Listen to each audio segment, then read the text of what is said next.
motion station forward. Okay. Bonjour, comment t'appelles-tu Claire Garand? Je m'appelle vraiment Claire Garand, c'est mon vrai nom, je n'ai pas de pseudonyme. D'accord, et on va parler de Paideia. Est-ce que tu peux nous en parler en quelques mots?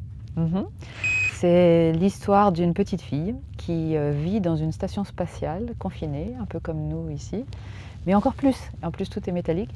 Et elle vit donc dans cette station spatiale avec 9 autres petites filles, chacune dans une autre station en orbite autour de la Lune.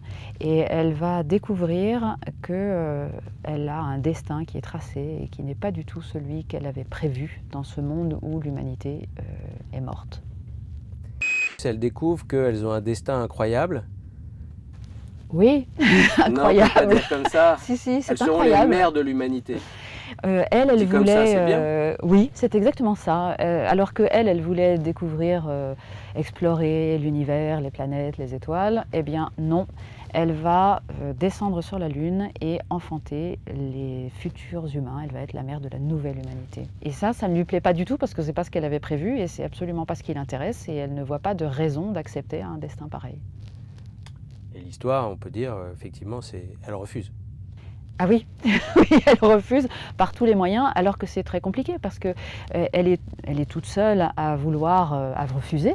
Les autres elle est le souffre-douleur de ses camarades. Ses parents trouvent que c'est une excellente idée d'être mère de l'humanité. Et puis, la Terre étant morte, elle ne peut même pas se réfugier ailleurs. Et qu'est-ce qu'il y a autour d'elle? Du vide, autour de sa boîte de conserve. Donc, comment est-ce qu'elle peut faire? Mais elle veut quand même refuser et aller jusqu'au bout. Tu parles très bien, donc je voudrais que tu en parles un petit peu de la question du livre auquel tu fais référence, qui parle des gènes, de nos gènes.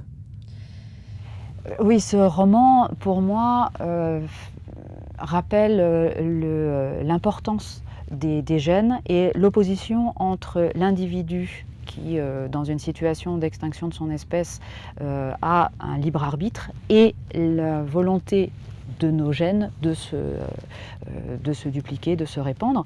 Je me suis inspirée de l'essai de Richard Dawkins qui s'appelle Le gène égoïste. Et dans cet essai, Richard Dawkins explique que le gène est premier et que c'est lui qui se duplique automatiquement, il n'a pas de volonté, pour pouvoir quitter l'eau, aller sur Terre, dans l'air, et que pour ça, il a trouvé une excellente technique qui est de créer des boîtes à ADN. La boîte à ADN, c'est le support du gène. C'est ce qui va lui permettre d'être encore plus efficace et justement d'aller peut-être dans l'espace grâce à cette super boîte super sophistiquée qu'est l'être humain.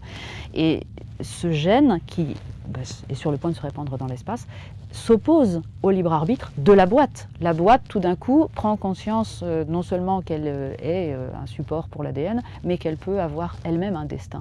Et c'est cette opposition qui est au cœur du roman, le libre arbitre de l'individu en opposition avec la pérennisation de l'espèce humaine. Oui, c'est ça, je trouve l'enjeu. Paideia, ça veut dire quoi en grec ancien, en grec moderne? Non, il n'y en a pas d'autres langues? Peut-être qu'il y en a d'autres. En grec ancien, paideia, c'est une notion qu'on retrouve au 5e siècle avant Jésus-Christ. C'est une notion qui exprime la formation de l'homme grec. Pas n'importe quelle formation, c'est une éducation, ça veut dire éducation, formation. C'est celle du kalos kagatos aner, c'est-à-dire l'homme bel et bon, donc un homme, qui ça constitue à former le meilleur citoyen. En fait, le meilleur citoyen pour qu'il gère la meilleure cité, pour qu'il trouve la meilleure constitution, pour qu'il remplisse sa fonction au mieux. Et cette formation, cette éducation est réservée bien sûr aux hommes. Donc là, j'ai utilisé ce terme qui est le nom du projet de survie de l'humanité.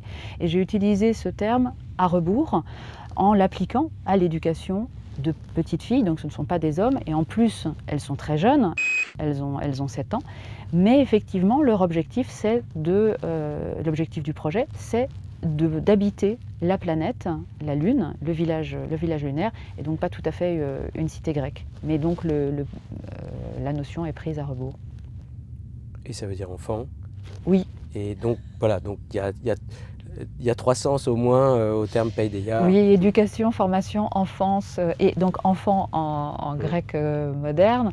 Et ça peut même signifier, dans certains contextes, la correction que le maître administre à l'élève, donc le châtiment. Parfait.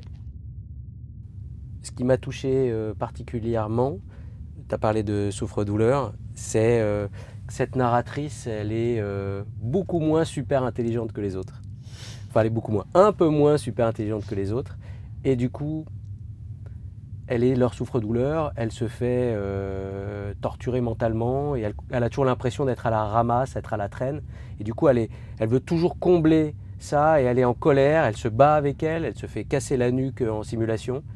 Et ça donne un personnage extrêmement touchant tout en ayant une sorte de reflet de rapport entre enfants, avec, dans des corps d'adultes, entre enfants en cours d'école, quoi. Et ça, je trouve que c'est très touchant et que ça marche bien. Évidemment, il y a tout le reste qui est hyper bien, mais ce côté-là, je pense, permet vraiment d'accrocher le lecteur ou la lectrice.